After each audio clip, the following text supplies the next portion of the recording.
We're 3 years into the PIF ownership, Gary. Would the expectation have been really, if we go back 3 years, that Newcastle would be challenging consistently for the biggest trophies by now, rather than it feels like the job is getting harder? No, I think what they've actually done in that first couple of years, I think, has built a really good foundation, and they've been measured, and I think we've all, to be fair, celebrated, or not celebrated, but we've all said that they've done it really well. We expected them to come in and be flamboyant, maybe a little bit eccentric. We've seen what Chelsea have done with all that money. Newcastle have been measured, and I think done a really good job. I think just listening to Eddie there in his interview, I would suggest that he feels disappointed by what's happened in the last few months. And to be honest with you, I don't think he'd be a rocket scientist to work out that he should be disappointed, because they should have got better players in for him, having lost the players that they've lost. So I think that now it's on that sort of, if you like, that crossroads moment that was always going to come a couple of years in, that what do you do next? How do you then take it on to that next level? How do you support Eddie Howe to get to where he needs to get to? It's a very challenging moment, I think, that we're about to embark upon. Are they actually weaker than last season in some respects, Jamie? It's a much of a muchness. I mean, what they will say is they haven't lost the big players. And you go back to about them coming, and you said, Dave, about them, should we be expecting now they're going for the biggest trophies?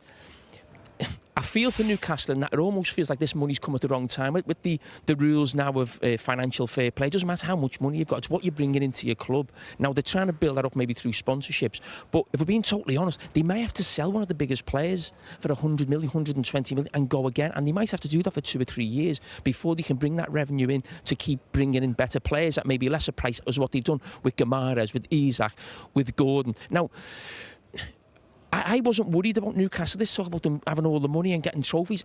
I'm not sure you can right now. And you can argue with the rules the way they're set up. But I think a bigger problem for them right now is, I think if they got beat today and they go into the international break, there'll be a lot of negativity. There's a lot of pressure from the supporters on Darren Eales, the CEO, on Paul Mitchell, the sporting director as well. They've got to be very careful that they don't lose Eddie Howe, because Eddie Howe is the #1 person, I think, in most people's eyes for the England job. And if that carries on the way it's going, if he's not happy, he's going to go to the England job. He will. You lose that. Obviously, they've had a couple of good years, but also you could see the manager's body language. They've had 4 points, so they'd be pleased with that the first couple of games. Performance has been great, but you can soon lose momentum.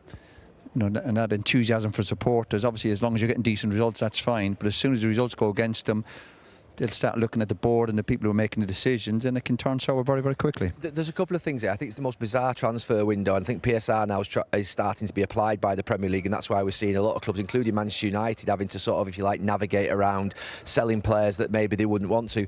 PSR was never designed so that players had to sell the best academy players, and that's what we're seeing. So something needs to change dramatically in this next 12 months in terms of the rules. Also, Newcastle, I think, they should be able to invest in the squad, and they should, again, PSR needs changes so that there is owner investment allowed, so that Newcastle can get to the level of Manchester City and other clubs. We can't just keep a thumb on clubs' heads and say you're not going to invest. Now, what we have to do is do it with security and sustainability in mind. That means the owner funding might have to go in up front, but we can't keep Newcastle's back, and we're holding them back at this moment in time.